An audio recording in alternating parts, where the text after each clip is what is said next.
friends get together so that they can try things. Yell about it to this podcast so that you can try things. Now we will stop singing so that we can all now try this. Hello and welcome to Now Try This, the podcast where two best friends get together every week to try new things and talk about Marcus. those new things. It's new to one of them, it's not new to the other one. Marcus, you are I'm messing Marcus, up so and that's much Nick. because you are just beaming right now, guys. If you're watching us live right now, which you can at twitch.tv/now try this cast 8 p.m. Eastern Standard Time on Thursdays, you could see that Marcus is fucking glowing and beaming because he is so excited for this episode. He's been texting me for days about like, oh man, I can't say anything but Dune. Oh man, Dude, it's time for Dune. one word. Dude, I am so excited. I am dancing. It's a party here. We're gonna Guys, spice every things up week this we episode. try stuff. Last week we did Halloween Kills. Before that we did Squid Game. Right now we're in Spooky Boys month, and Marcus loves Dune so much he was willing to call it a horror movie so we could do it on our most special, sacred time of the month, Spooky Boys. Have you seen the big worms? The big worms are scary. Okay? They're That's pretty all I scary. gotta They're pretty say. scary. Big They're pretty worms are scary. scary. The existential dread is scary. The The potential existential of dread. becoming a messiah is scary. It's They're all just as scary as Michael Myers coming and killing you. Guys, go check Just out Halloween as Kills. It scary. was a great episode. And if you want to join our community, you can at patreon.com/now try this cast, where every month our listeners decide on one of our challenges. Primarily, we challenge each other, but sometimes we want to hear from you.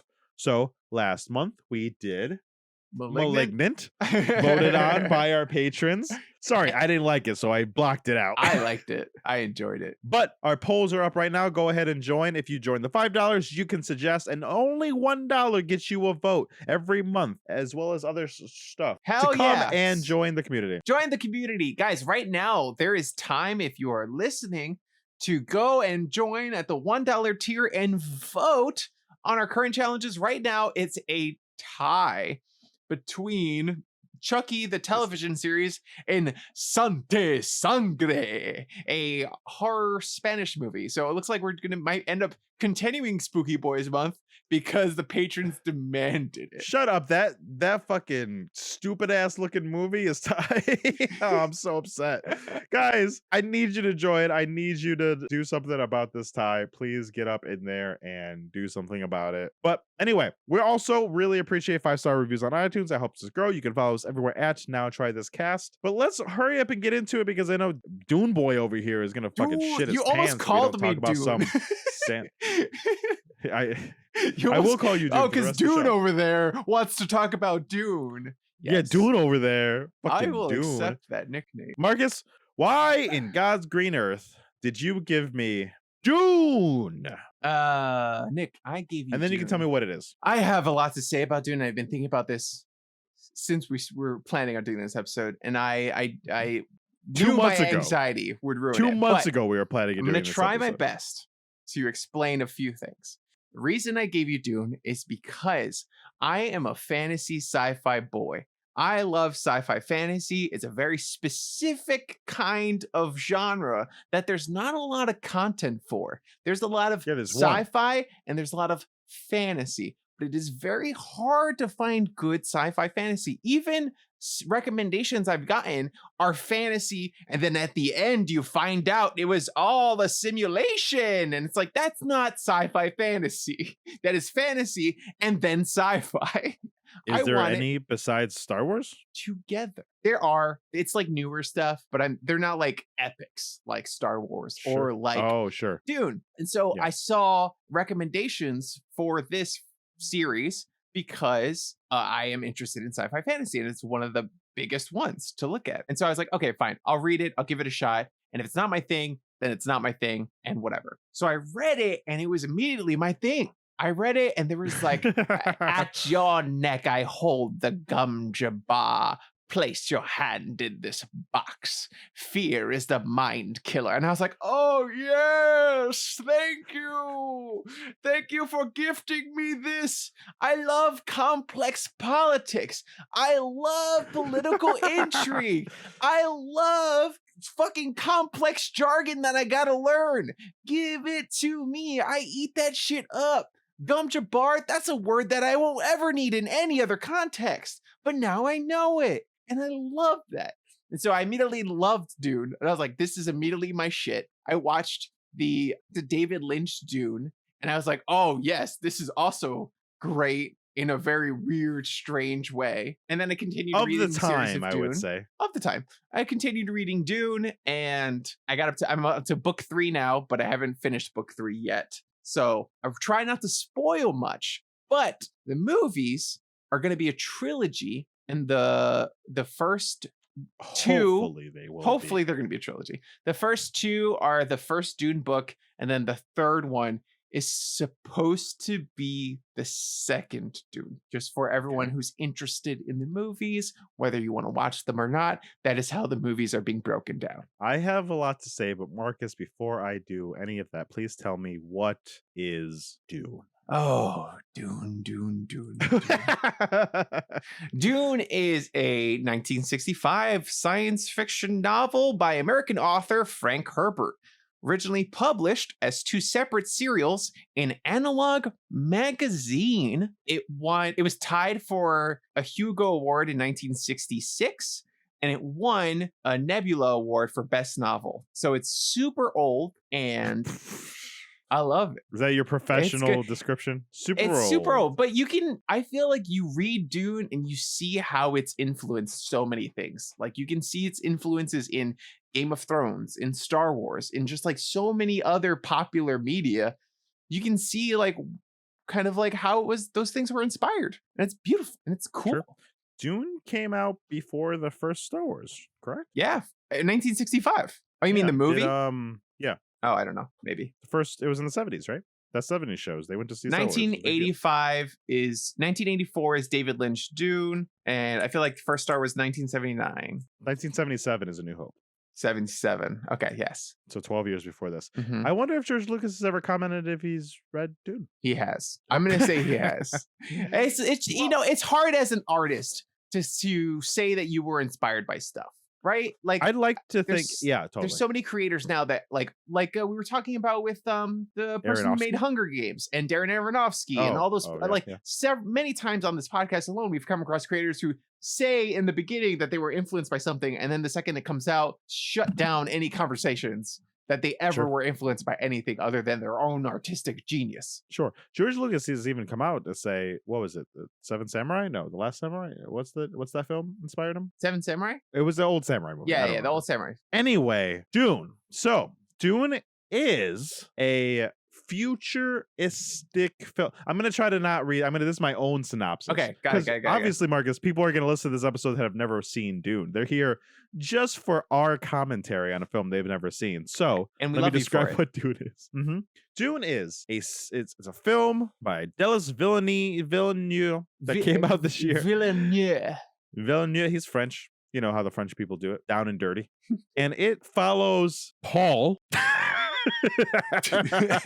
Follows a boy named Paul, who is set to one day inherit the fiefdom, the stewardship of a planet from his father, but suddenly their family is tasked with going to Arrakis, a desert planet that is populated by spice. And this spice is super important to the people of that planet, but it's more important to everyone else because it helps with space travel. And they go there to be in charge of it because the old people who were in charge of it are no bueno no more. And that is the backstory for this film. Oh, I guess it's also important that Paul is the son of the Lord, but he's also the son of one of the sister wives? Bene Gesserits, who are space witches. She is one of the space. She's a space witch. Yep. So he is half space witch, half Lord's son. Yeah, there you go. You got And it. he is our main viewpoint. He is our main focal point, and everything else kind of surrounds that. And then chaos ensues. But before we get to that, Marcus, I'm super interested to know how you watch this, where you watch it, because there's a long conversation right now happening about how and where to watch this film. Interesting. I actually went to the movie theaters and I watched it Good for in the you. theaters because I wanted to go there and have the experience of seeing this movie on screen. We don't have an IMAX near us that I want to go to, so I didn't get to see an IMAX, but I did see it in theaters and I sat real close to the screen. So it's like I was at IMAX. It's fine. Marcus, you are not a true Dune fan. I'm clearly a more Dune fan because I was in the third row in an IMAX, baby. You're practically in the movie at that point. Screen was big. Screen was a big boy. We got to the theater. Lexi got there first, and she texted me, and she's like, "Oh, this is really close. I can't sit here." And then I had a chance to text her back. So then she texted me, "Fuck, every other seat's sold out." And she's like, "Fuck, I'm just gonna get a headache this whole goddamn time. Fuck." And then I finally had a chance to respond. I was like, "It's gonna be fine. If you think it's gonna be awful, it's gonna be awful." Yeah. But the screen is super clear. You're not gonna get a headache. Yeah. That's why the seats are there. It is gonna be fine. And then once the movie started, she didn't complain once. Oh, good. Good. Maybe that's a spoiler on how we felt about this film. Nice. No I don't know what complaints kind, about the because either we screen. fell asleep or we made I out, was gonna or say, we were captivated. 100%. 100%. But no, we saw it in IMAX over at 34th Street. I've It got was questions very for nice. you. I'm so excited okay. because there's so much like I have felt this way before, but it's been a while since I felt like I want to interview you a little bit about like what as a stranger to Dune, as a stranger to something, like what was your experience like? So before you go into Dune, what did you know? That's so funny because what you're describing is one of those unwritten things about our podcast that I think is great. Yeah. Because yes, one of us loves it, one of us is new to the thing. But for us, it's kind of a guilty pleasure because we get to experience our favorite things new once again for the first time. Unless the other person shits on the thing, which is half the time. Tell your friends to subscribe. It's a great podcast. So I know Dune is a sci-fi fantasy book. I knew that the Twin Peaks guy was in the movie, and it was by the guy who makes weird movies that I don't know if I've even seen any David Lynch films besides I've now seen Twin Peaks, but I don't think I've seen any. I just know he's a weird guy, and he made that movie, and he made it with the guy from Twin Peaks. I knew that Dune had something to do with something in your nose for breathing. I knew there were worms involved and sand. I knew that. That's all I knew. Wow. And I was able to avoid. I'm not an Unsullied. I do have to watch trailers sometimes. Because I'm just excited. But I could see myself for the next 5 years or so becoming completely Unsullied and not watching any promos for stuff. Because I'm getting close. Because I try to actively avoid it. So I had avoided most of the trailers for this. I saw the teaser originally, which the first teaser was just like, there's sand and ships and Timothee Chalamet. And I'm like, cool. Yeah. But I avoided everything else. So I knew almost nothing of this film. But speaking of Unsullied, I went to this film on time, and there were 6 previews that I was avoiding before this film. I was fucking pissed. That sucks. I saw Spider-Man No Way Home. I saw the new Matrix. I saw the new Eternals. I was like, I keep turning to Lexi. I was like, shit, I was avoiding that trailer. Yeah, you should have been there a little late. Okay. Here's what I'm going to ask you something next, but I do want to say this about sci-fi fantasy in general. Like there's a lot of terminology and there's a lot going into a genre like this that they have to handle the task of explaining it to the reader or the viewer. And that's an incredibly challenging thing to do. Like you have to go into a world where there's words like Bene Gesserit and Gum Jabbar and Kwisatz Haderach and Muad'Dib. And like, you just have to learn all of these terms and know what they mean. You just get confused. Or you don't. So I want to ask you, because I feel like this is something the movie did really well, is I thought the movie did a great job of explaining everything without being too expositional. But I could be wrong, and I want to see, as a first-time viewer who didn't hear any of these words before, like, was it confusing? I will say a lot of my review of this film and feelings on it are greatly colored by Lexi, because she's who I saw this film with. And listen, it's not hard to get me on a movie. First of all, I forgive a lot. We know this. I forgive a lot of things. And I like a lot of bad stuff. It's like, that was cool. I also am a huge fan of sci-fi, fantasy, and fantasy sci-fi. I am one of the people who wish they like Star Wars more, but they're not great films sometimes, and that Yeah. gets in my way.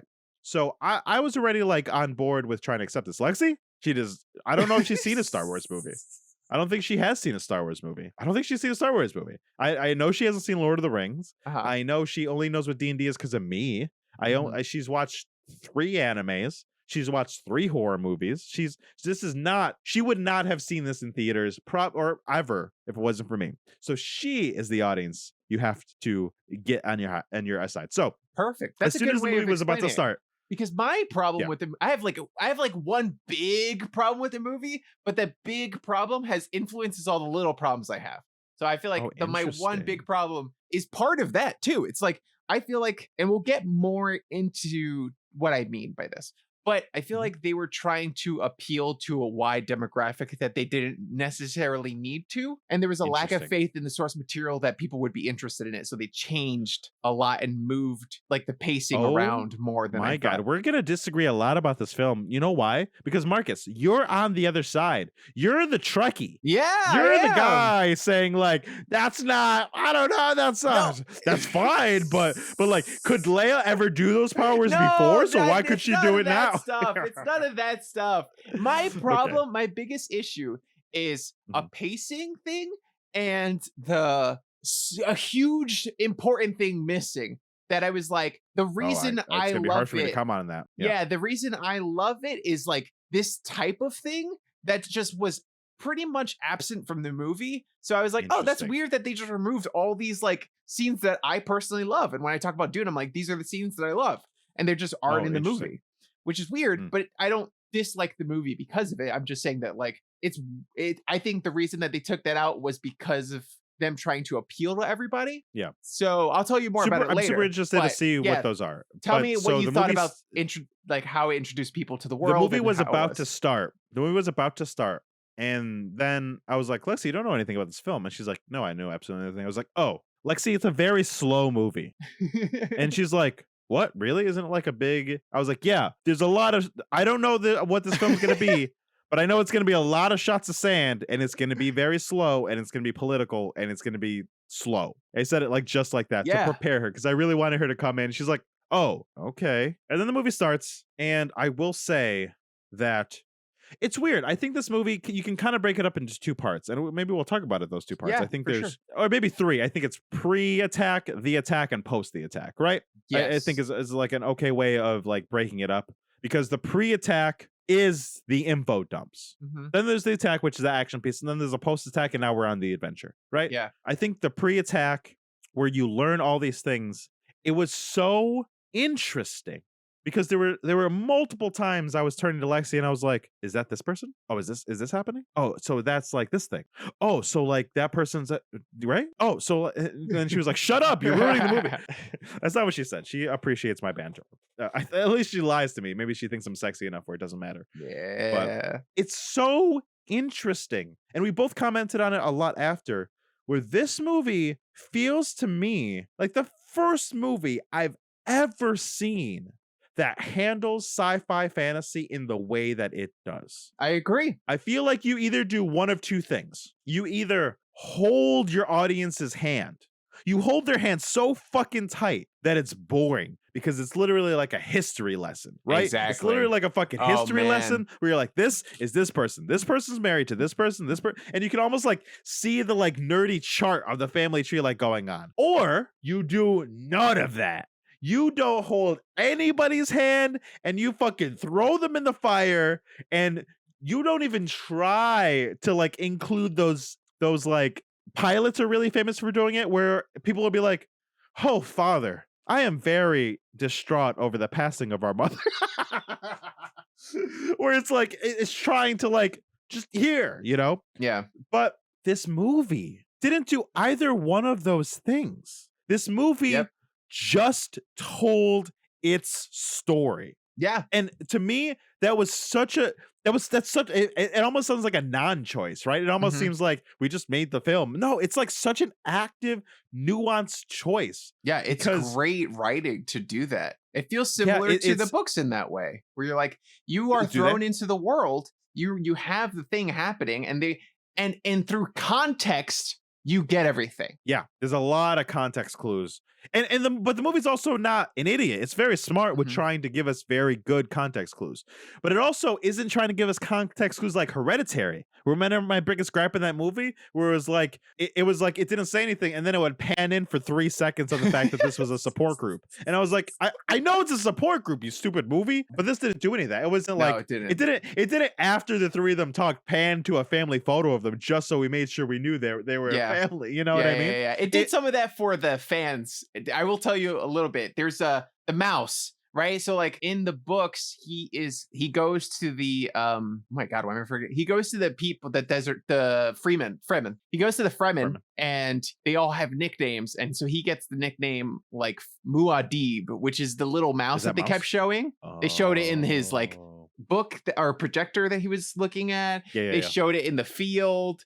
And it'll probably come up again later, but that's interesting. So it's like fans of the book were like, I know the mouse. It's the mouse. That's him. Weird. That's so funny. But also at the same time, this movie is so fucking interesting because I feel like I've been talking about it a lot lately, where it's like movies need to decide whether it's like a movie for people to watch or an art house film. And they do this middle thing Fair and enough. It doesn't work. But he just did the middle thing and it worked. There's so many points. Marcus, I hate all films I have ever seen with visions. You give me a movie and they have visions of the past, the future, and it's not clear whether it is happening, whether it's not happening. Is this one a prophecy? Is this one a metaphor? Is this one just like him dreaming? This movie goes back and forth with our main character showing his things and never tells us what's happening. Yeah. And I'm captivated by it. And you get it. I've never been captivated by visions. You understand what's happening. Right? Well, and not always at the beginning, right? Sometimes you don't. But that's the point,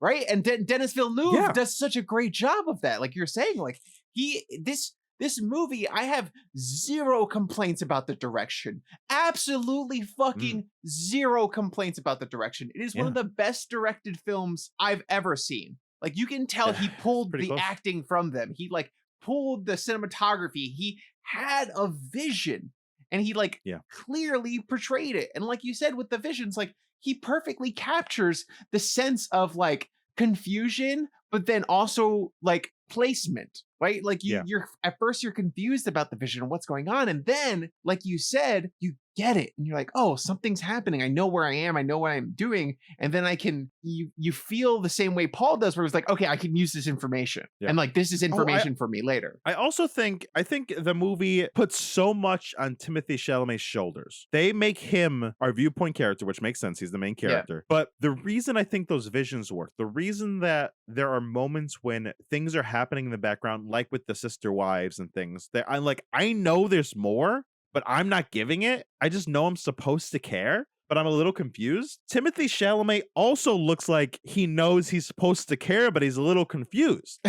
And he expresses that effortlessly. Yeah. So I feel in line with the movie. I don't feel disconnected. Usually when that happens, you feel this disconnect of like, I'm confused. I'm not sure. Okay, let me think about it. But I'm going through it the same time as Paul. And Paul is like holding up this whole movie as he's going, because I think sometimes when you have an art house movie like this, it feels like it doesn't have a point of view, right? Like it feels too disjointed. Like The Green Knight felt like that a little bit, right? Yeah. Like obviously we're following what's his face, Dev Patel, but there were moments where that movie languished in its like shots and languished in its like storytelling, and I felt disconnected.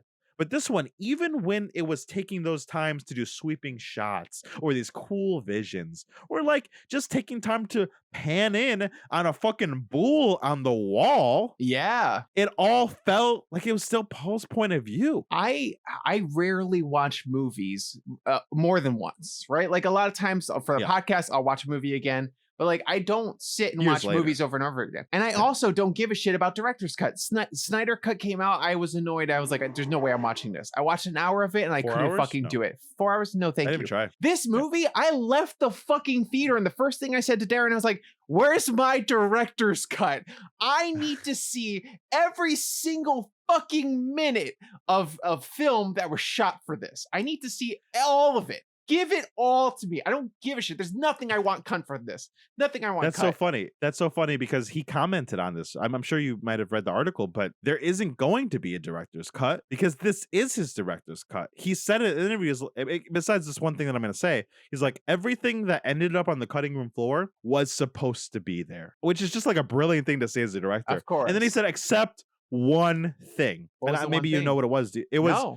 apparently the character that Josh Brolin plays, Uh-huh. and I think it's in the books, sings a song. Yes. And Hans Zimmer scored it, they recorded it, they did it, and it just didn't fit in the movie the right way, probably pacing wise. Yeah. But he said that's the only thing he regrets taking out. The only baby. And he said maybe I'll find a way to get it in the second film. Of course, there's because the way they did it was beautiful, but also like that character having that other side to him is like the only thing that he felt like was maybe missing. Which is like, but the fact that he said it, all the shit on the director's floor supposed to be there. It was I was funny. like, wow. Because Daron was like, "Oh, I like the inclusion of bagpipes in the movie," and I was like, "Those are in the book.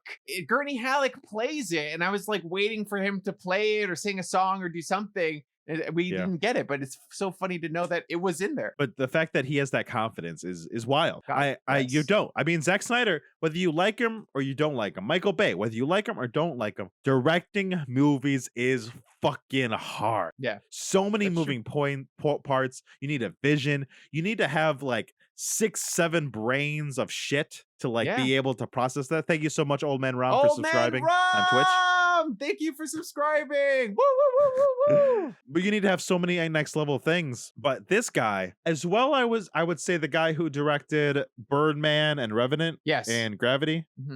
That's the only other director that I've seen off the top of my head that I feel similarly about the way he directs a film. Everything seems so on purpose, but it's so effortless. I lost my train of thought because I was so excited that Old Man Rob subscribed with his Prime subscription. Guys, everyone out there that has an Amazon Prime, if you haven't subscribed to someone on Twitch, it's free. It's there. It helps us out. Go to twitch.tv/nottrythiscast and subscribe with your Prime. You like Old Man Rob? Yes. Yeah. So it's so interesting that we were talking about this director and how good he is and all these choices that were made by him. But like, it's just everything that has been touched in this movie is so good and so well crafted. The acting is absolutely fucking superb. Like, I wish we had the time to go down the list of makeup and set. And yes, because everything is so good. Don't. Timothee Chalamet does a fucking banger of a job, like as Paul. Like, I mean, he's little baby Johnny Depp. You know, he's just replacing Johnny Depp in all the roles that Johnny Depp would have played if he were younger. I would say more Leo DiCaprio, but okay. No, definitely Johnny Depp. No, he's more of a Leo. No, he's Johnny Depp. He's more of a Leo. Talent wise, Leo. Casting wise, he is literally Johnny Depp. Well, Johnny Depp didn't do these things. He's doing Willy as Wonka a again. kid. He was in. That's fair. He was in one of the choices for being Paul in the other Dune movie. No, he wasn't. But it sounded like something that could have been true. I'm curious. Let's totally talk about acting now. Like, let's change gears and do that. What do you know him from? What have you seen? What do you know of Timothee Chalamet? Were you a fan? Call Me by Your Name, and that's which all I hated. know. It's one of my least favorite films. Really? Have you seen it? I watched. Yeah, because they romanticize fucking pedophilia. Yeah. Yes. Interesting. Yeah, that makes sense. Yeah. And the character that Timothee Chalamet plays is a fucking asshole. I watched it in the background because I think Harper's mom was watching it while we were playing Dungeons and Dragons. So that was it the moment when Timothee Chalamet was having sex with that peach? Yeah, it was. Awkward. But I will say, even in spite of that, he does do a fucking stellar performance in it. Yeah. And you've never seen anything else? I haven't seen anything else. Have you seen anything else? Little Women, I think, is the like number one thing, which I think he got a nod for an Oscar or something somewhere. Or no, maybe it was for that Steve Carell movie. I don't know. He's done a lot of stuff, but that's the only thing that the only other thing that I've seen that I was like, wow, this kid can fucking act. Yeah, no, he's incredible, and like the whole cast. Oscar Isaac is so good as Duke Leto. Like, holy shit! Like, he captures the pureness of Duke Leto. Lady Bird. So sorry, Dash 942. Oh, yes, Lady Bird. I saw Lady Bird. He was in Lady Bird. He was very good. He was a fuckboy in Lady Bird. That was the point, though. And because Yeah. but he played a really good fuckboy. Did a good job. But that's what I'm saying. So like he did a good job. Like Oscar Isaac did a good job. Duke Leto is like he is the like inspiration for Eddard Stark. That like really honest, honorable dude who ends up in over his head because he puts honesty and kindness before fucking common sense. Great reference. Yeah, You know? yeah. Like you can totally see the connection between the two characters. And it's Yeah, and what you're describing, Oscar Isaac did what you're saying. exactly. He ends up the Yeah. whole movie is that like he ends up in this like political scheme and he doesn't know it, but he has suspicions of it. But the emperor of all of the planets is like, fuck this guy. He's getting too much power and he's too fucking smooth. And I know he would do a better job than me as emperor.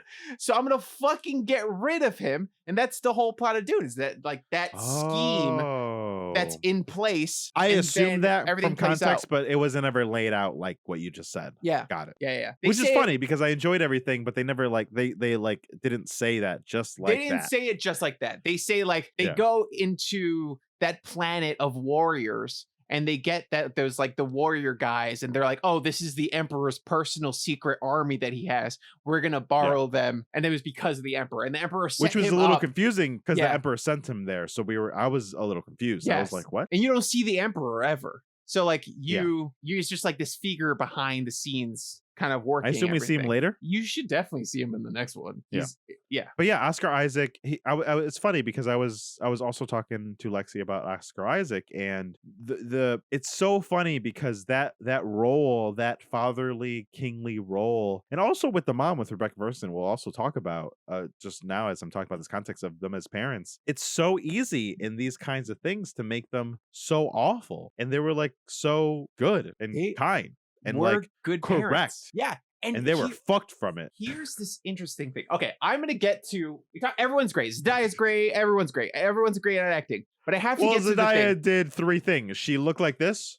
She looked like this. And she said, "You don't belong here." That's all she did. But here's I the assume thing. she's gonna be heavily in the second one. When the movie was first announced, I was like, okay, cool. Here's what's going to happen, right? What they're going to do is they're going to have the whole movie be setting up for the attack. Then the movie's going to end on the button of the attack. They escape, survive, and then they make it to the Fremen. And you see them meeting the Fremen, knowing that they're going to be okay, but there's maybe something that's going to happen. Are they in danger? Are they safe? The movie ends. Then part 2 is going to be the rest of the book.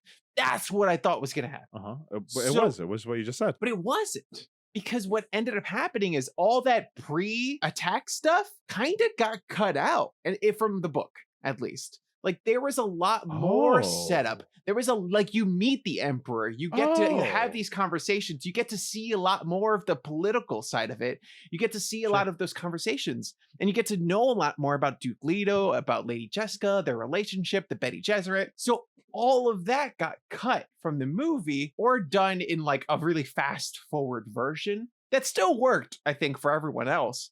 But it was kind of a shame because I was like, that's what I like about the books. I liked seeing those conversations. But would it have worked? Exactly. I don't think it would have sold tickets and gotten a sequel. I don't even know if it would have been a good film. I mean, I you kind of like it would have been like Game of Thrones, like that tension. No, it wouldn't have. It would. Yeah, it would have in a TV show. Maybe. But if you do Game of Thrones as a movie and you add with cutting off Dark's head, that's a shitty movie. It's an upsetting movie, but it's not shitty. It kind of is. Pacing is such a. We talk about it all the time. Pacing makes or breaks a film, and I think Dennis literally to the last millisecond spent as much time as he could have on politics. I don't think this was a mistake. I know it was a choice. Like I know that cutting all that stuff was a choice made because they were trying. I think they were trying to get a sequel, right? They're trying to get a sequel and they're trying to make a good movie and appeal to a wide audience. So like having all these like conversations that I feel like were cool and interesting to me in the movie, I think probably would have like sucked for a lot of people. And I totally understand that. Yeah. But it's like, I wanted to see the 4-hour version of this movie. I wanted to sit there and watch all that happen because you get into the minds of the characters so much more. There's this one scene, and this is kind of the main thing. There were two main things that I think that suffered because of this. And they're not in a big way, but the first thing is there's a dinner scene where they get to Arrakis and Duke Leto is meeting with all the people, like the local leaders and everyone, right? And like you get to see how he respects them, he cares about them, and he's convincing them that he has Arrakis's best interests in mind. And then you get conversations about water, and there's literally a scene where oh man, I forgot what happens, but they like are wasting water. And you're like, and Duke Leto's like, why? They do something stupid or some part ceremony that's wasting water. And Duke Leto's like, no, like there are people out there who need the water. Water is such a commodity on Arrakis. And you have this dumb tradition that was started by the Harkonnens that just like is a waste. Like, I'm not going to have that. I won't stand for that. And like, who's the Harkonnens? The people the that bad were there guys, before? the people that were there before. Yeah. Yeah. And so he goes against it. And it's like really interesting. You can see like how it upsets certain people and that he's like, he doesn't care about playing this political game. And it kind of like sets up more of that stuff. And then at the same time, there's someone there who's trying to like maybe seduce Paul so she could kind of get in on the family. And you see like, okay, Arrakis has people there to fuck with Duke Leto and everybody. I will say the which is only thing that it interesting. sounds like, I think the only thing that it sounds like is maybe lost from that, from me, because everything, it's so funny because everything you're describing isn't surprising me about Duke. I think Yeah. that, and I assume they're in the book, the moments that they do choose to include with the Duke, one, saving the regular workers from the worm, and two, Yeah, that's a huge accepting one. the conversation he has with Javier Bardem Stilgar, yeah. completely encapsulates what you're saying. So I Yeah. don't think I like needed that to understand that that. is- But That was I will a say, quickened I will version say, of it. yeah, I will say I would have assumed there was a lot less people on this desert planet. I would have assumed it's way more barren because of the way the film shows it. Like the way this film kind of shows it is there's the Freemen, who are mostly underground, and them now in this planet, and that's kind of it. Yeah, But you're they kind of did a bad describing job of there doing that. are other towns, and They show it in the thing. Maybe They're it like, matters, maybe it doesn't. they're like, but there's the shield choice, wall. right? Here's us, and there was like this whole kind of like city thing that they kind of showed.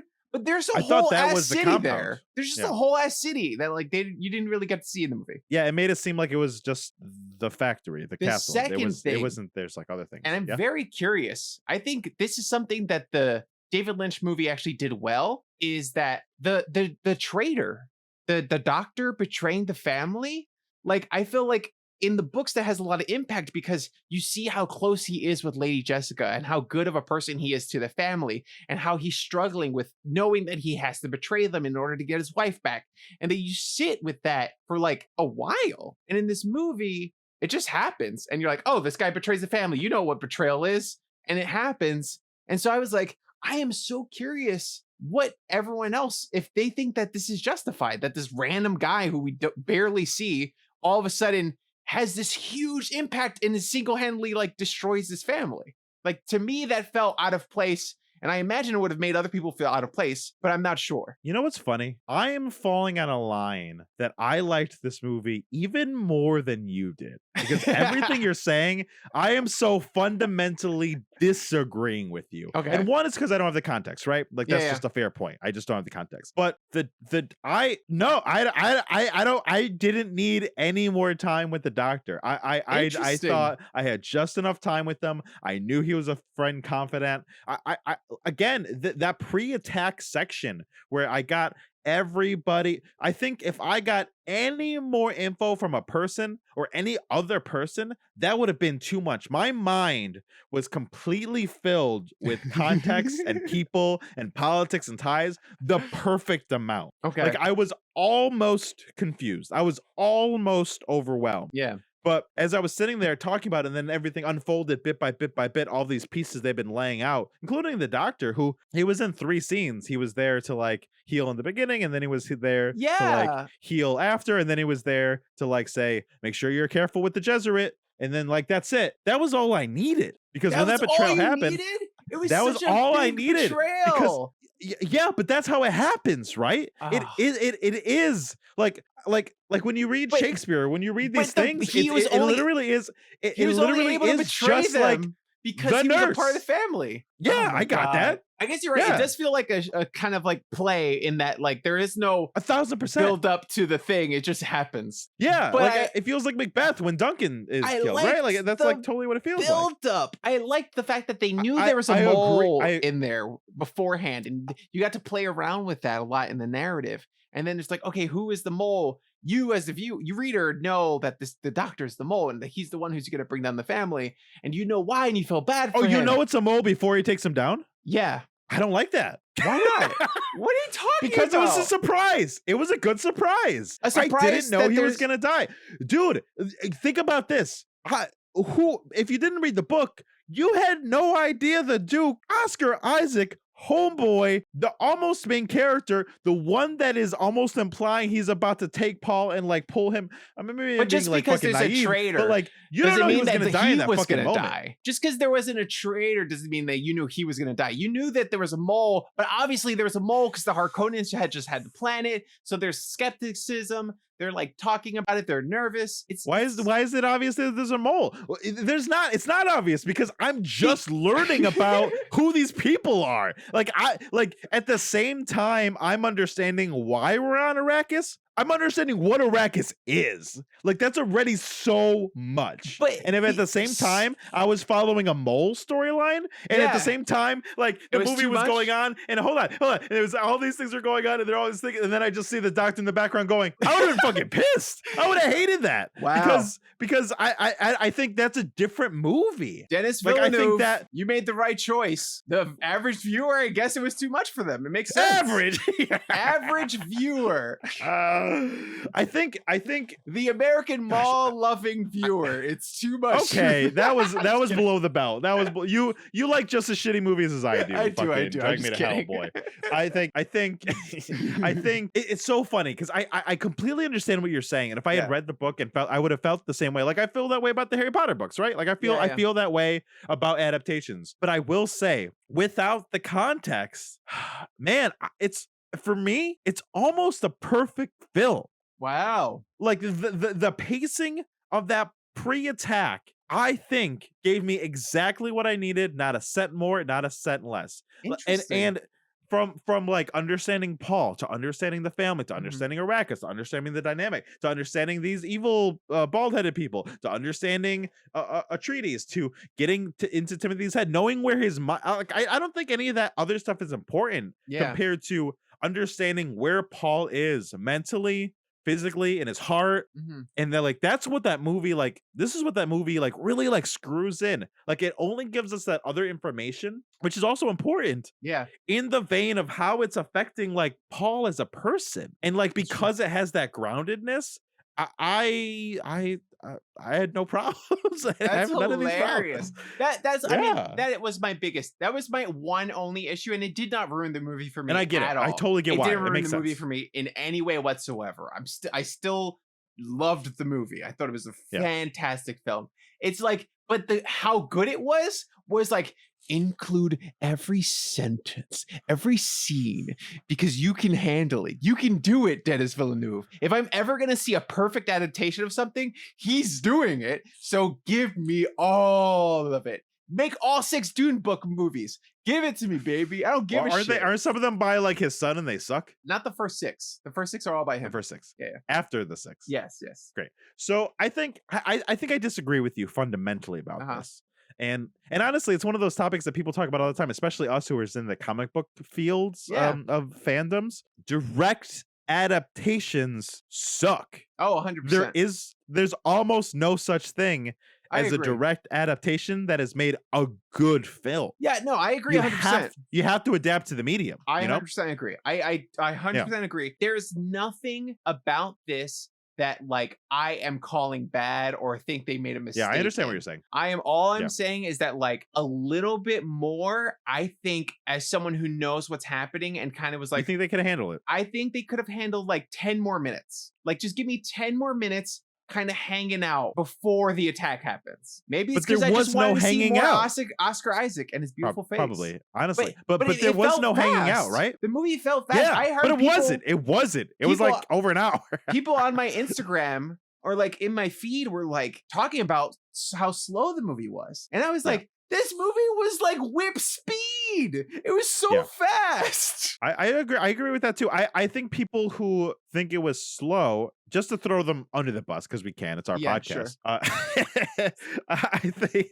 I think it's because you're not fucking paying attention. Like every moment of this film was painstakingly crafted to say something. Yeah. It's not just a cool shot of this thing. Like when he is mentioning his grandpa having wrestled bulls, and then we see the statue of him wrestling bulls, that's to say something about who Paul is as a person. It's a generational tale. It's an allegory about what you inherit from the people before you. It's such a like big thing. Hell yeah. And it lets us sit there just long enough. Yeah.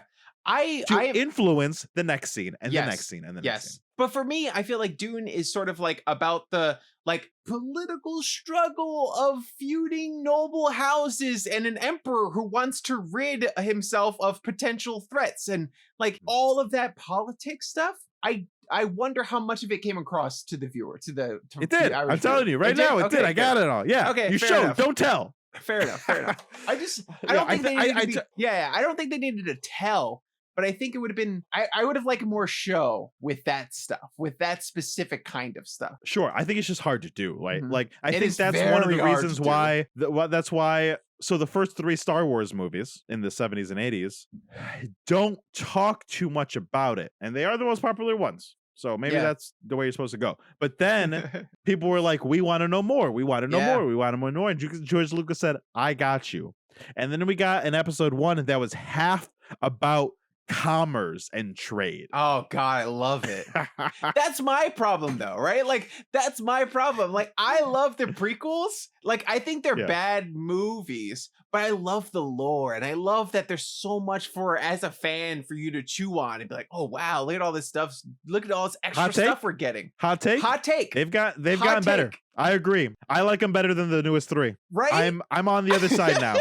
After sitting with time with the newest 3, I'm like, prequels are better, and I'll fight about it. I'm like, I'm right. Let's watch them all right now, back to back, and I will prove my points because they are better films. Yep. And they're shitty films. They're bad films for sure, but they're better Star Wars films. Yes, that's what I always say about the prequels. But that's what I'm saying. So if you got it as someone who didn't read the books, you got the message across about Dune. Then I think it did its job. That was my main worry. It wasn't even like I'm upset that this stuff is missing. It's more like I wanted to see it, but I'm curious if the average viewer was able to get all of that without seeing it as much. I think so. It's funny because you're right. It didn't say a lot of things, but there was a lot of context and allusions to those things, right? Yeah. Like it was very subtle. It was there, but it was very subtle. You had to pay attention. But I think the reason it worked is because every choice they made to include anything political had a character impact. Like it impacted our main characters. And that's how you do that shit, right? Like politics in and of itself, watching a film about it isn't good. But if we have our main characters being affected by those politics, gangbusters. That's what makes it work. Okay. So just because we're still in the first hour, let's go to how cool the attack was. What did you think? So you had this. Do you have are you making a segue? I'll let you do it. I was gonna make a segue, but then you got into the attack and the coolness of it. I was making a segue to talk. If you're making a segue to do something else, I was making a segue to do something else. Are you sure? You should do that. Are you sure? Yes, I don't want to. I can get back to what I'm saying. Yes. Okay. Cool. Well, Nick, it seems like you love Dune so much. Maybe you could convince some other people to watch Dune. Let's go to the game. Dune Ditch. Now try this trivia. Now try this trivia. Now trivia. Now trivia. Now trivia this. The game is called Dune Ditch. Nick, I thought of it while watching the movie, and I thought of the name, and I was like, I don't know what it's going to be.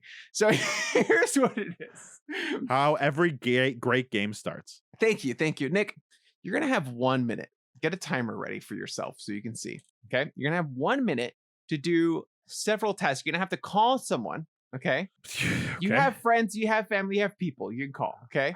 I don't know if this is true, but please. You can do it. Tell me what I'm doing. You're going to call someone, and you're going to do a different task each time.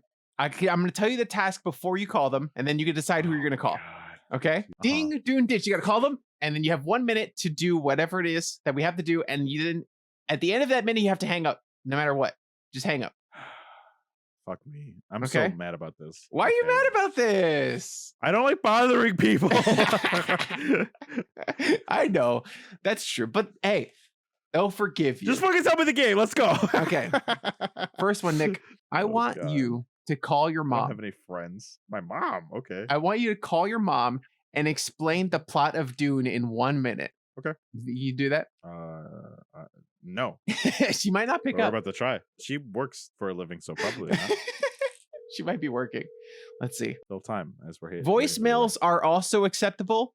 I do want to hear the phone right now, but Ah. leave your name, your number, and brief Voicemail. message, and I will return your call. Thank you. Thank God she didn't say anything private in her. The mailbox is full and cannot accept any messages at this time. Wow. Tell your mom to clear her inbox. Nick, you failed the first challenge. I'm sorry. Whatever. I'm so sorry. I'll call my second mom. Oh, she's calling back. She's calling back. Okay, she's calling back. She's calling back. Hello. Start the timer. Hey, Hey, Ma. What's up? nothing. How are you? Good. I don't have time to talk. I'm on the podcast right now. We're live. Marcus has created a game where I have to call people and explain something about the topic. Do you have 50 seconds? Yes. Great. So, have you heard of this new Dune movie? Yes. I need you to answer quicker than that, Mom. Thank you so much. What do you know about? Do you know about this Dune film? Have you seen it? No, I haven't seen it. I've seen the broadcast on the podcast. Great, Mom. That is fantastic. I'm going to sell you on this film right now. So, this movie is a sci-fi fantasy epic about political rivals. This family who has this Messiah-like son goes to this sand planet, and they have to like harvest this spice stuff for like the world. But they're betrayed by the Emperor. So then everybody's killed, and then you're following Timothee Chalamet, who is a very good actor, by the way. He goes through the sand planet and tries to survive, and that's this film. Are you going to watch it now? Yes, I am. Great. That's all the time we have. Thank you so much, Mom. I love you. Bye. I'll talk to you later. Good. Yeah! Wow. That was awesome. That was very impressive. I love That it. was so rude to my mother. She's all right. Okay, Nick, I know how hard this game is for you, so it's very short. There's not going to be that much more. Okay, I'll give you two more, okay? Do you see me sweating? I do. I see you sweating. Okay. I had two. I had call someone and convince them to see Dune also, so I'll just give you that point also right now because you just That did seems super fair. I think she's gonna watch You did it. it. We'll find out. it. Okay. You have to call someone, okay, and get them to say the word spice. Okay. I had gum I want you to Jabbar, know- but there's no way you're getting anyone to say gum Jabbar. Yeah, spice is better. I think. Let's do spice. You know why this makes me anxious? I don't Why? call anybody. I know. I don't use the telephone anymore. They're gonna think it's an emergency and you're dying, or they're gonna be Yeah, happy and to then- hear from a and then- friend. And then Boy Who Cried Wolf, it's like fucking the next time I am dying, Uh-huh. they're not okay. It is ringing. The tension is here. Who is Nick calling? Why is Nick calling? You have a lot of improv friends. I feel like, come on, they don't want to But pick up. The I'm phone. not on a calling basis for It's funny. Actually, I am. I probably could. Oh, he's not gonna pick up. Son of a bitch. Oh my god, is What's that a he doing? home It's phone? 9:10. Why is it ringing so much? I feel like phones don't ring more than 3 times. Hello? You have reached the voicemail box of Daron Pope. I'm not currently able to take. All right. Well, I failed. That was a good one to call. That was a good one. I was to gonna. call. You know what I was gonna? How I was gonna do? I was like, hey T, what's the thing that white people don't put on their food that it tastes bland? Spice. nice. Oh, man. Okay. All right. Well, Okay, I failed. that one. Okay, call someone. Last one. Call someone and name as many Dune characters as you can. In 1 minute, name as many Dune characters as you remember from the movie. Marcus, I don't know if I can name more than 2. The names are so hard. The names are so goddamn hard. You can Also, pull. I'm You sure can. this You know what? You person- can pull up a list if you want to pull up a list. You can pull up I a feel- list if you want. I hate you so much. Am I supposed to put them in there like that? Am I supposed to pun them? No, just no. Don't That's pun too them. hard. Just name it. Just That's too straight hard. up call them and start reading names from the list. Watch as I Nick hate everything about this. panics inside. Is this the right person? Hold on. I need It to make turns. sure. His stomach is turning. The phone is ringing. Tension is building. Will Nick be able to succeed? Hello, I am welcoming you, our producer of the podcast, for your first appearance on the podcast. How are you today? I'm I'm great. How are you doing? I am so good. This is Daron, our producer. Our timer has started. You know the game because you are probably also watching because you are a part of this show. I need to name as many Dune people as I can. So you got Paul. Wait, no, I have some questions about this concept. No, you cannot. I have to name people. I don't have time. Duncan, Idaho. He is one of them. You got a bald-faced floating man. You got mommy dearest who speaks words. You got Zendaya. No, I got Duncan, Idaho. I got two. Okay, Paul. two. That's pretty easy. There's the Emperor. Nice, crushing it. I got it. 17 seconds left. In the movie? What'd you say? Was the Emperor in the movie? Oh, fuck you, Darren. You're supposed to be. I called you. You're on my side. Oh gosh. But Wow. Darren, I'm out of time. This was a very pleasant conversation. Welcome to the podcast. Goodbye. Wow, Nick. You got 3. I call it a success. That was a Okay, successful John game. Hunter in the chat. Chani, Stilgar, Reverend Mother, Jessica. Why couldn't I remember You Jessica? you couldn't recall your friend John, who's in the chat. No, I wanted to call Darren. She was very unprepared, and I like that a lot. Fair enough. Well, Nick, For those good of you who don't attempt. know, she's in the other room with Marcus now. She's over there. Good job, Nick. The game was short and painful, like Paul sticking his hand in the mysterious box. Can you explain that scene to me? Because that was one thing where I feel like maybe I missed something. I think I got it. I just think I might think it's kind of dumb. But please explain it to me. It is kind of dumb, but it's sort of like a tradition of the Space Witch thing, right? Like, so if you're going to be a Bene Gesserit, you have to go through very intense training. That's why Lady Jessica knows so many languages. She's able to fight. They have a history, and Because they have power, right? Because it's like they're like have holding their power precious kind of so thing. before I continue explaining, I want to know what from the movie, what do you know about the Bene Gesserit? Because that's something that I was like, they're a huge deal and very important to the film. But I'm curious to see what people are leaving this film knowing about them. Oh, sure. Well, I also know that they just announced that they're thinking about having an HBO Max show about them. So that'd be cool. Yeah, that just got announced like a day or two ago. So I think that the Bene Gesserit are kind of like the people that, so they seem like it's like Catholicism-y kind of, Reverend Mother-y kind of illusion a little bit. But I'm pretty sure they are the Jafars of this world. They are the advisors, but very specifically, they are women. So they send them to marry or be with different like heads of state. So I think it's like so I assume every lord, baron, emperor has one of these people by their side, and they are like helping, but they're helping so much they're like kind of pulling the strings of like everything that happens. They also assume they have some kind of intense training to, like you said, like it's very obvious they like know lots of things, they know lots of language, they have this power. So it also seems like it's a bloodline thing. So maybe they're all related, or at the very least, it's very like insular of like where their children come from and where they are, because they're all like in and of themselves. Yeah, they do say that in the movie. And that's why the Reverend Mother is like, you were supposed to have a girl because you were supposed to make another Bene Gesserit. Yeah, and I think that's the context that you get. Like by telling us what Jessica didn't do right, you understand what they're supposed to be. Exactly. Right?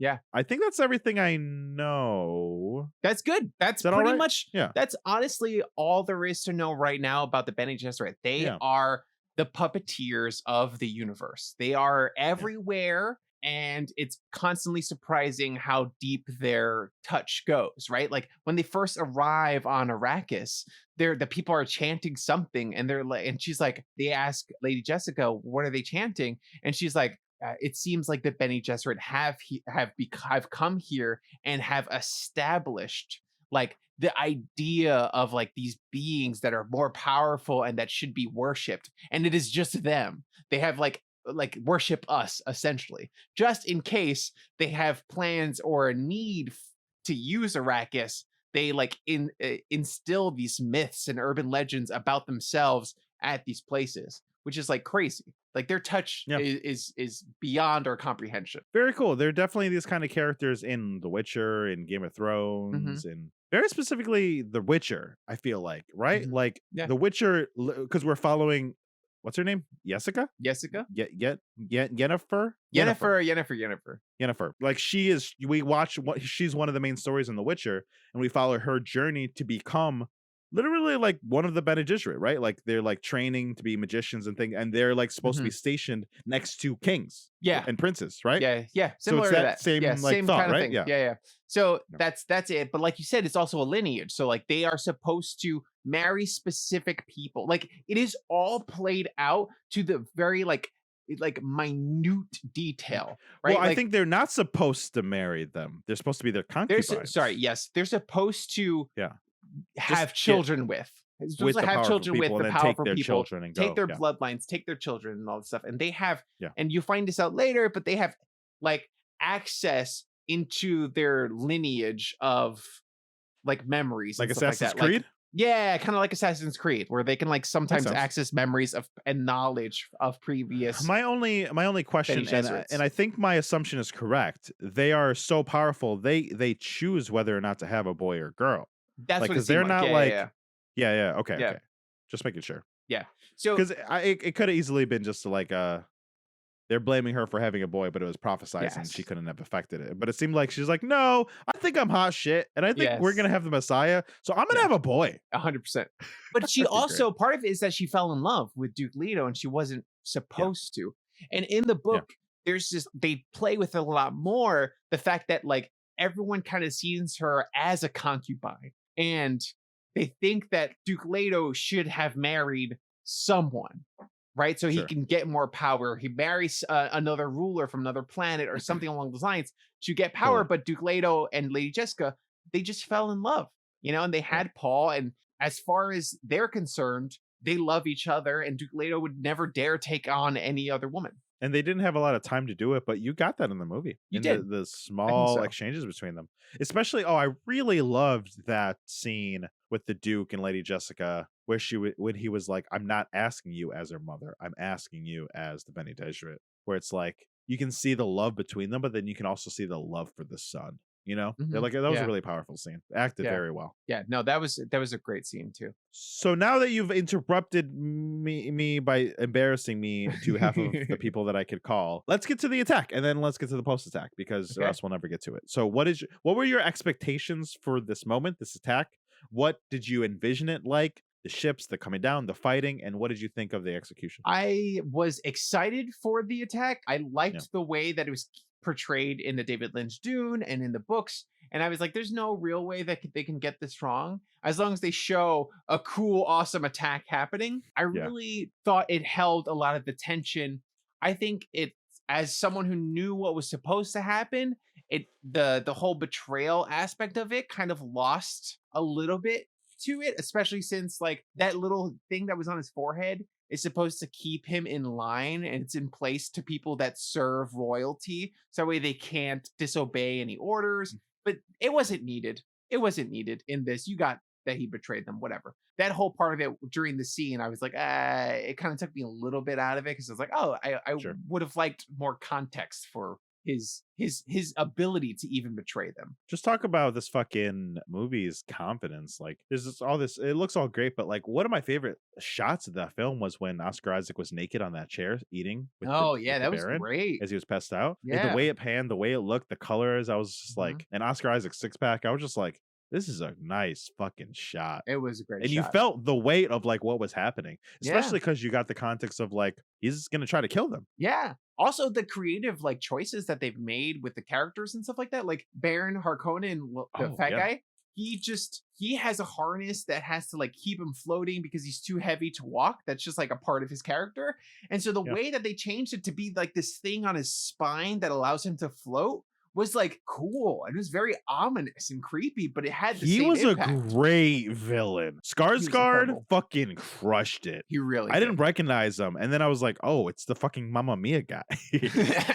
He was scary and fucking amazing. I 10 out of 10 for villain. Like great. Like as good as like the Emperor, from like Star Wars. Like good as like peak villain in one of these kinds of films. He was just so like gluttonous and perfectly like Yeah. But then when he talked was just like, and like the moment when he floated up talking to his advisor in the sauna when he was talking to Batista, you know, all the way up into that moment when he's talking to the Duke, like scary. Yeah, I also like that moment when Duke Leto bites the tooth molar and he's just like the gas sprays from his mouth, and then Harkonnen's hiding in the corner of the ceiling when they find him. Very Like that funny. was Yeah. that was cool. That was kind of creepy, but it makes sense how he escaped. Yeah, totally. Barely. And it also like made him like seem like an insect for a second or something, Yeah, right? Like something like infantile. inhuman. Yeah, Yeah. you know, like helpless a little bit, which I Yeah. really liked. I like that they weren't scared to do that. And then, you know, as they went on, and then fucking gosh, like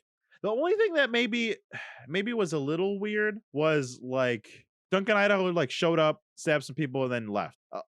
I feel like I was like, I didn't like that. I feel like they needed to do that to get us to the awesome parts that Duncan was in later Yeah. to like explain why he came and went. But I honestly would have less liked spending time with him at the battle and more time spending with like Josh Brolin. This is the 'Cause one we don't really know what part- happened to him. We didn't see him, right? This is the one Yeah. part of the whole movie that I'm like, I don't think it was bad, but I would have, if I had to tweak anything, I would have tweaked something here. Where like Agreed. I think it was great. it was but great, but at the same time, like I didn't like having this and the scene after of Duncan fighting. I think those two could have been combined in some way a little Yeah. bit, you know, or just not have this one and then have the one later. Something happens. We get that Duncan Idaho is the reason that they are able to escape, but there's different ways of showing that. Yeah. And I think the scene with Timothee Chalamet and his mom and the voice with In the people, that was the great. ornithopter. In the is that what it's called? An ornithopter? Yeah, ornithopter. Those ships are fucking cool. It was cool, like dragonflies. It's awesome. Yeah. Creative. It really works. And it totally makes sense because it's so funny thinking of like sci-fi things like this, but like the reason we have the planes and helicopters we do is because one or two random people decided that was the way they wanted to go. Yeah. But to imagine a different society learning flight and taking the same concept but at a different approach of like, oh, they saw dragonflies, let's mimic that. Yeah. That totally makes sense. There's like nothing wrong with that, like A to B rationale, and I love seeing it. I Like, think it that's just makes sense. a great part of sci-fi fantasy stuff is that like you can see that like what if someone made a slightly different choice, Yeah. right? Like what Oh, if yeah, what yeah. if one person made a different choice and that impacts the world, and what if that happened a bunch of times, and then what does that universe look like? I like when creators take it from that mindset. Same. So then we have this attack. Paul gets away with his mom, and then we get to the post attack, which is us dealing with the fact that the Duke and all these people are dead, us understanding that they were sent to Arrakis to kind of die Yeah. on purpose, which is wild. It seems like, you know, there was easier ways, but I guess not. I guess, you know, they were at such a disadvantage not being on their home world and being in this place, you know. Yeah. I mean, we did gloss over a little bit of the only other stuff was like, I mentioned in passing, but I do want to just mention again because I thought it was really cool when Javier Bardem showed up Still going. as like the Duke said, Duncan, go there, find out about the people because I don't want to rule over these people. I want their help. And Duncan did that. And then the guy came in and there was this whole exchange, something as simple as like Javier Bardem spitting on the ground and everybody freaking out. And then Duncan saying, we accept your offer of water from yourself, yeah. and we do the same. Hapshu. And I was like, what a nice way to just color this fucking world. And that whole exchange to set up who the Freemen are and how they operate. Yeah. Like I really love how they respected the different cultures. Like I don't know, it's just so interesting to me. It is nice. I feel like that goes to show you how good of a person that Duke Leto was, and his whole crew and everybody. Like they genuinely care about what they're doing, and they want to use the desert planet to help the people that are there and like rule with respect and honor. Yeah. And Like, then the that's rest of the film takes a very slow approach. Like not slow as in bad, slow as in it takes its time with Paul and his mom trying to survive, meeting back up with the doctor, meeting back up with Duncan, finding out where they go, finding out the Freeman, and then ingratiating themselves with them, and then like that's the fucking film. Like what were some standout moments for that parts for you? I liked a lot of the, like we talked about a little bit earlier, I thought the visions were incredible. I thought the filming on the desert was great. The tension that the beautiful. sandworm has and builds is amazing. I like the fact that you get a hint of stuff to come. You can see that one character, Duncan, Hines, not Duncan Hines, but Leah Kynes or What? whatever. Leah Kynes, the character, the woman who The she doctor? pulls out the doctor. Yeah, she pulls out the Yeah. two things and she's like Yeah. calling the worm because they're able to ride the worms. All the Fremen can ride worms, and so you're like, holy shit,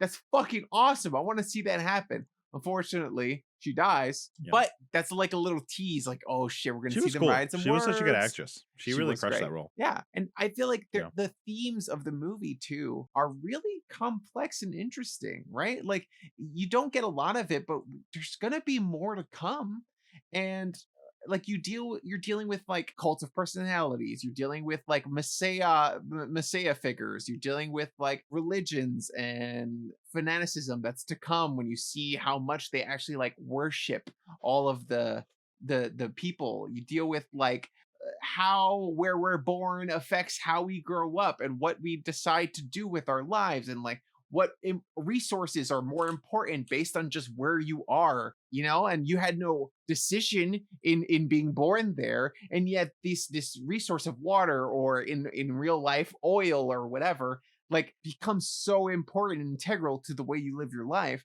just because you were born in a different place, and then other people come in and try to take it from you and I think control how it's- you use it. I assume the book's the same way, but at the very least, the movie does a really good job of not hiding its metaphor. They're kind of on the Mhm. nose, like colonialism and environmentalism and all those things. They're like in your face. They're there. But at no point is it preachy. It humanizes it all. And like you said, it is complex. It is complex in what it's saying. Like it hasn't even like, it is saying something, but it's not like, oh man, the fact that we come here and take their spice, we're awful people. Yeah. No, because like, yes, is it awful that we need to go take that oil? Yes. But it's also a very complicated issue that affects millions and billions of people. And there should be subtlety and nuance to the conversation.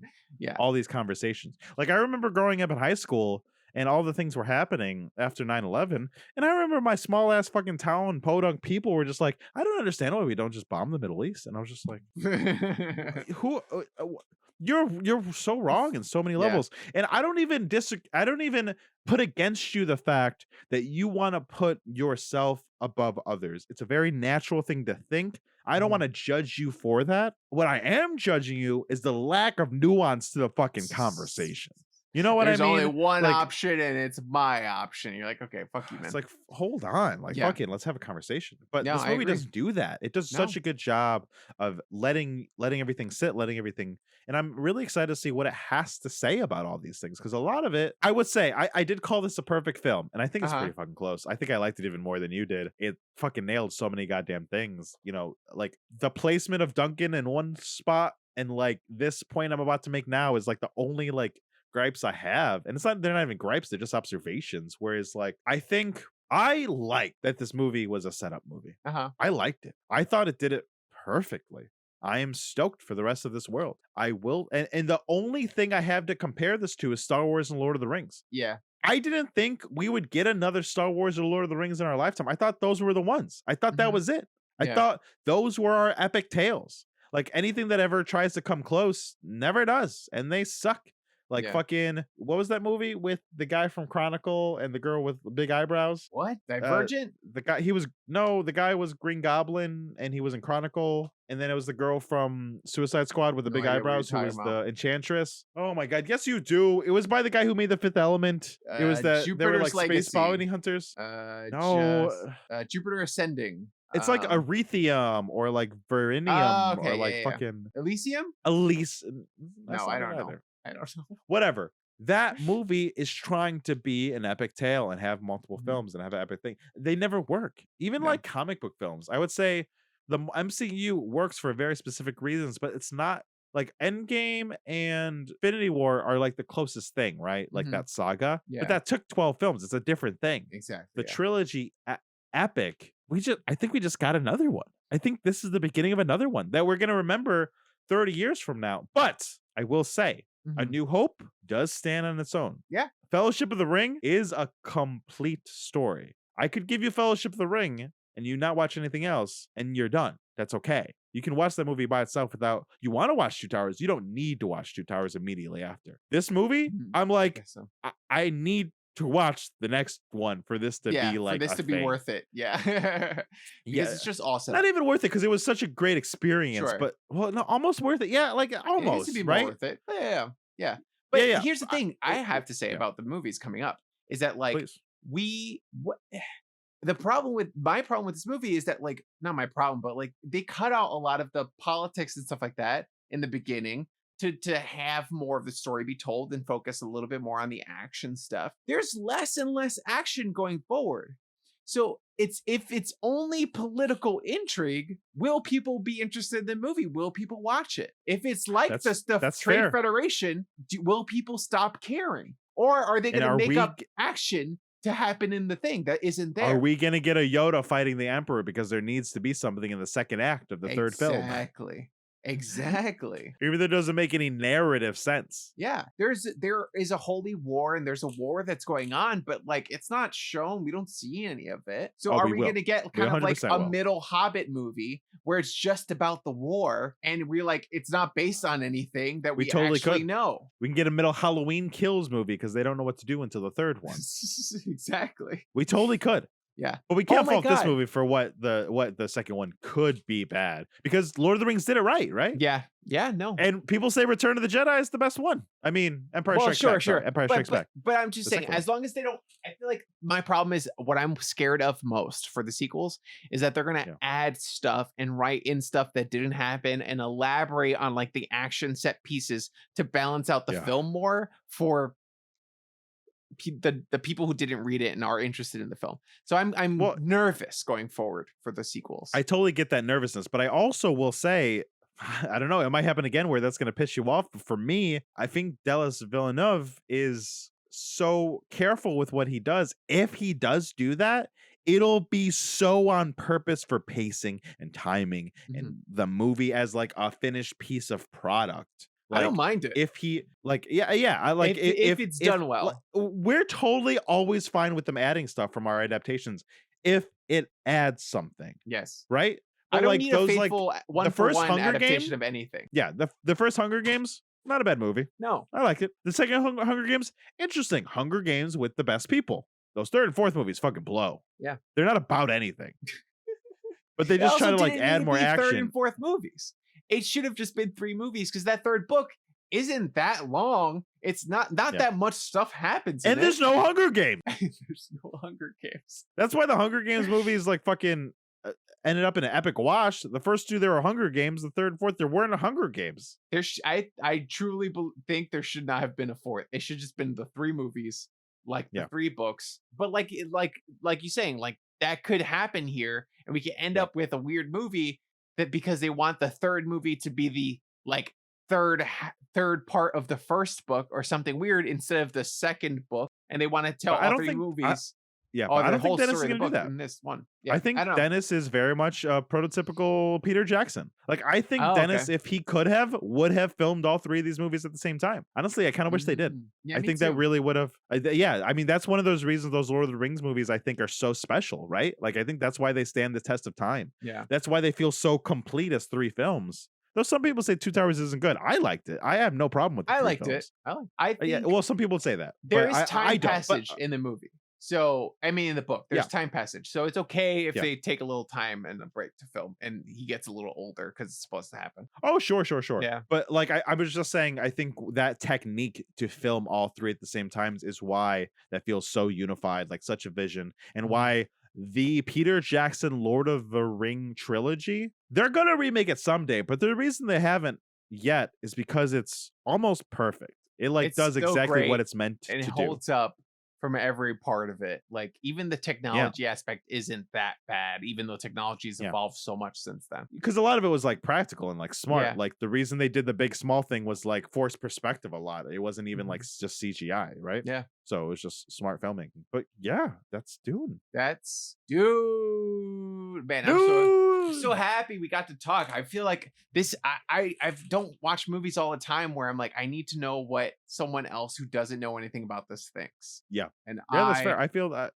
That's why I feel so bad. That's why we drag our significant others to so many different shows and TV and movies because we're like, listen. I love superhero things, but I need you to go. I need to like live this through you as well.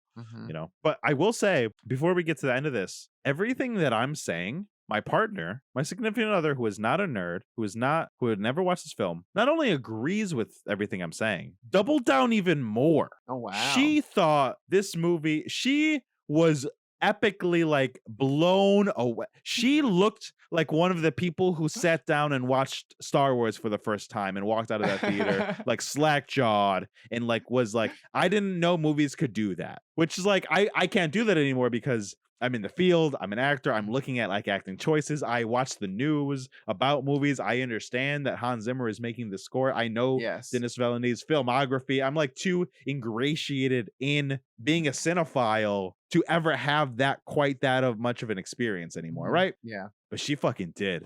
And that was fucking cool. Yeah. Yeah. No, that's awesome. I am excited. In the chat, our producer wants to watch Lord of the Rings with your girlfriend, so we got to make that happen. I think that'd be great. I think that sounds like a wonderful time. As soon as things slow down, I think we should totally have a sleepover in Jersey and do that. Hell yeah! Okay, Nick, I gotta ask you some questions. Before you get to that, is there anything else you want to hit? We have time. We don't have to wrap. It could be a little longer. This is your thing. If you want to say something else. Oh, dude. No, I'm just excited. I think the worm design looking like a butthole was so good. Really interesting. I think they wanted to make it not look like a penis, so they made it look like a butthole, which I guess works out. Oh, I thought it was great. I think it coming out of the sand and you never getting that full breath of the worm right away was so cool. Yeah. Like it was just almost like a chasm, you know, with the teeth. At first, it was really job awesome. with scale and depth and showing everything and the size of it and the importance of it and the weight it holds. Like he does a really good job. And also what he did a really good job, which people don't usually nail, is the sci-fi aspect. At no point was he over explaining his cool technology, but he also understood that I didn't know what things were, so it would explain to us. Like Duncan Idaho brought in that like sand like the thing, and then later Paul uses that when they make their tent, and of course their tent would be inside the sand. Like what a cool little reveal. Like for people like me, it's such a subtle thing, but by adding those little wins in your movie, you make me like a sci-fi nerd if I'm not a sci-fi nerd. You know what I mean? Yeah, no, I get like that. I'll always think lightsabers and fucking Star Wars fucking shit's cool, but for like the movie goer is like, I don't give a shit about like technology, and then it's like, ooh, what's that like flashlight? Exactly. You know, that's impressive. Yeah, you show people the thing is cool, and then you tell them what it is. Yeah, exactly. You know? Or don't even tell us. They didn't really tell us about that's how the still suits. Do They it, explained right? the still suits to us a little. But those were cool. A little I bit. was glad they did. They didn't tell you that they're drinking their own piss is really the main thing, and poopy. Oh, they said they're drinking their own sweat. Yeah, they did say sweat, but it's pee and poopy. They drink and pee. I mean, whatever. Every time you see Timothee Chalamet in the desert, he's drinking his own pee, and I want that to be known. Okay. I will say, sometimes I think Jason Momoa. I like Jason Momoa, but I will say sometimes I think he's elevated to a point of godliness just because of, I'm not sure why. I think he'd be a really cool guy. I want to hang out with him. I like his acting. I like his effects. I like his stunts and everything. But sometimes he's put as such a platform. Same with all these guys like Henry Cavill, all these people sometimes. But like when I saw Henry Cavill in The Witcher, I was like, oh, now I agree with those things people say. Same. But now seeing him as Duncan Idaho, I was like, wow, he fucking crushed it. Oh, really? I thought you were going to go the opposite. I thought you were going to say suck or something. That's what at the beginning. I think him mentoring Timothy and like respecting him so much, and then the fucking moment later when he accepted him as his Duke, it felt so heartfelt and real. It was like really it felt endearing. so real. Like he did so good doing that. But on top of all that, I thought his death was really, really greatly done. I thought the hallway, like at first I was like, oh, he's going to take all these guys down. But they really they did almost like a Daredevil where they let the weight of having all those people there really hit you. And like the subtlety of the shields, another sci-fi thing they didn't explain, but you kind of understood with a little bit of like showing, not telling they did in that hallway really fucking worked. And like, honestly, I was cheering a little bit when he got back up for that 3 seconds just to take out 3 more guys, just to like give his Duke, his Lord a little more time. And I was sitting there going, Duncan Idaho. Hell yeah. Hell yeah. Guys, I sang a whole song about Duncan Idaho in our High School Musical episode. Go check it out. Sorry, it was in our High School Musical, the musical, the Oh series my episode. God. You're right. You're right. You're right. But no, it's a fantastic movie. If the third movie is going to be based on the second book, then everyone's going to have a lot of acting they're going to have to pull off. Like love it is just going to be a Because they fucking purely showed up for acting this. vehicle. Yeah. They fucking showed up for this. I'm still astounded. I mean, we talked about it more, and now I just want to talk about it even more. I'm astounded by the caliber of. Listen, I'm an actor. I know what it takes, and like the amount they're able to pull in this film, the amount that is captured by the lens of the camera as they're acting in this is like, it might be the best acting I've ever seen in a movie like this. Yeah. Because like Star Wars is campy, right? Like we forgive it for it. Yeah. Lord of the Rings is melodramatic. That's the point. We forgive it for it. Yo, best friend, throw the ring. Like that's the point of it, right? It's a fantasy. It's D&D. That's what you're supposed to do. That's what we play when we play D&D. That's the point. But this movie acted at a caliber that's an Oscar movie. Like it acted at a caliber of like The Father that just won Anthony Hopkins an Oscar and like all these shits. Like it was at that caliber of subtlety and nuance and fucking. Honestly, I'd be surprised. I know this is going to get some nods to the Oscars. Yeah. I wouldn't be surprised if it was a Lord of the Rings thing where it like transcended the genre. Because remember, Lord of the Rings is tied for the most Oscars ever. It has 13. And it's a fucking fantasy movie with wizards. I think this might transcend. I think you have a lot more faith in this movie than it's getting. I did a Marcus, poll. I called it a perfect poll film. on Instagram. A lot of people still haven't even seen it. I don't even know if everyone's going to watch Honestly, this movie. that's more for my side because who fucking watches Oscar movies? But Lord of the Rings, everyone saw. Everyone saw Lord of the Rings. And I think by the time, but not everyone saw Fellowship of the Ring. I saw Dune. That theater was empty, and I was like, "Fuck!" And it was a night 8 p.m. showing. Like that's what I'm saying. I think over time, I think it did make good money. It didn't make gangbusters money. It made about what was expected. But I think one of the reasons was because I think they put it on HBO Max. I had a couple of friends that said, I had a friend that texted me and said that she was starting to fall asleep. I was like, it's because you were watching at home. I am curious to see what more people think. Guys, if you want to share your opinions with us, you can head over to our social media platforms where we want to hear from you guys. We're posting stuff. We post clips and we want to hear what you guys have to say about the things that we do. Yeah. At Now Try This Cast. Marcus, do you have some questions for me, sir? I do have some questions for you, specifically you, my podcast co-host. Nick, question one. Why do we get so professional all of a sudden? Hello, my podcast co-host. We got to pretend that we're like on NPR or something. That's how we got to get the more views. Got to get more clicks. I don't think that's okay. All right, you got it, sir. Nick, what did you think about this masterpiece of a film?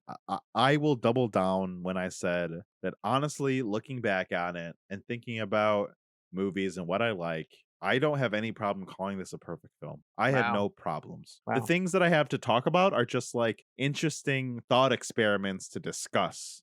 I don't need things to change. Usually when I watch Justice League or even like a great film like Infinity War or Endgame, you know, I have things that I'll suggest. I am excited to rewatch this film because it was a perfect film. Yeah, no, I am eager to get more. I am like, give me the 10-hour cut of this film. Give me every piece of footage that was thrown out. Give me the bloopers. Give me everything. I want to watch all of the bloopers would be very funny, I will say, because it's so serious and so epic.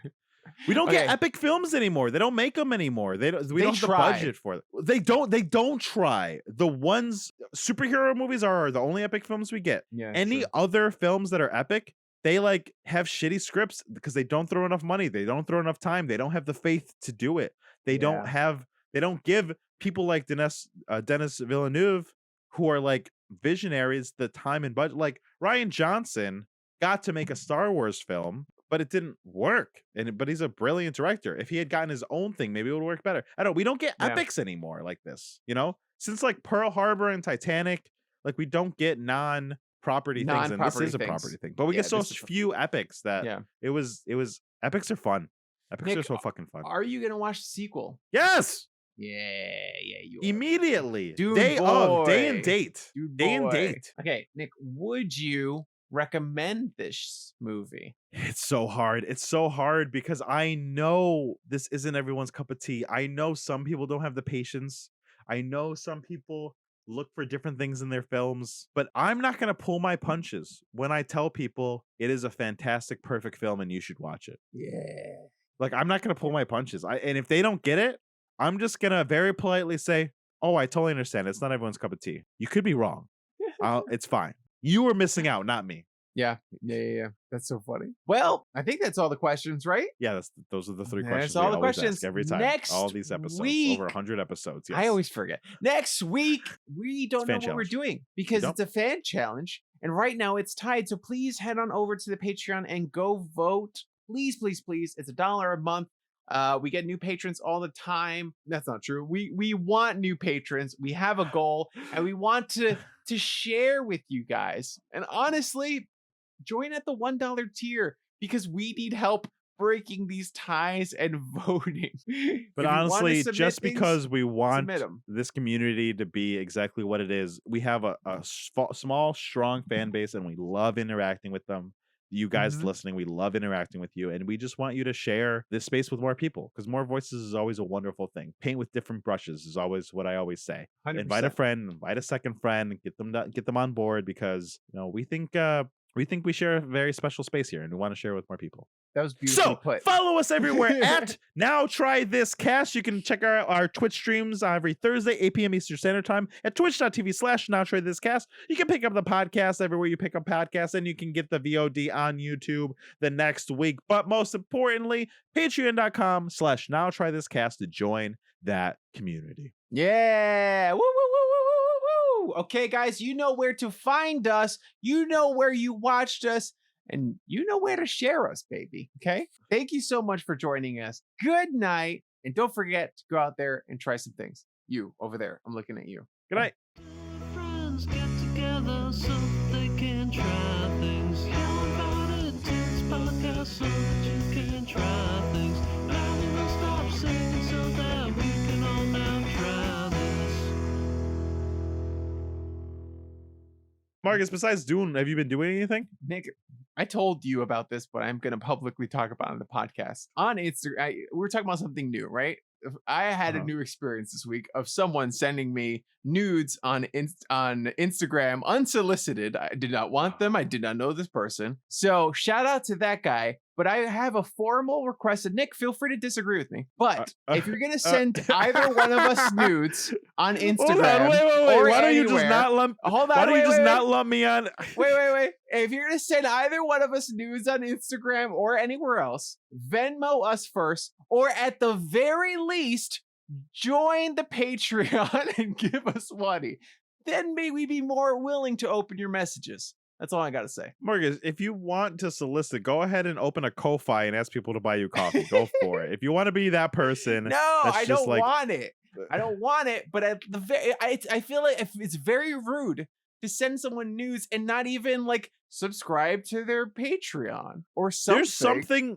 There's something wrong with what you're saying, and I can't put my finger on it. There is an aspect of what you're saying in terms of self-worth or Sure. sex work or something that is incorrect, but I can't put my finger on what it is. Give me money is what I'm saying. Give me money. Marcus. Don't send me Oh my pictures goodness. of your butthole. That's all I'm asking. I guess that's not an unreasonable request. Like but if I opened that message and I was like, wow, that's a butthole. But then also I got $20, I'd be like, my suffering of having to look at the butthole is it's about $20 worth. This is guys, it sounds like all those people out there, all our listeners who want to send someone a butthole, you know where to not send it. someone, one of us. It's Don't all- send it it's to all- anyone else. It's Marcus. It is Marcus. No, At send it to Nick Megamarculus also everywhere. at Nick Nieves. No, I don't At need President $20. Nieves. It's Nick Deck. I don't need money. I am fine. I do Uh-huh. not need buttholes. I am fine. 5 pictures is $100 if they do But hold $20 on. every time. I'll look at some boobs. But only Wow. for $20. You're lessening the amount of money you could get by doing What do that. you mean? You are having it. Because there's literally I was gonna say there's literally twice as many buttholes as boobs, but that's not 100%. true. I was gonna because say everyone has that's butthole. not true. Statistically speaking, everyone has one boob. Wow. Yeah, think about that.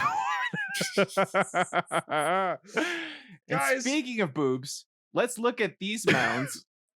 these giant desert mounds. Dune Dunes. mounds? Honestly, pretty good. I accept it. Please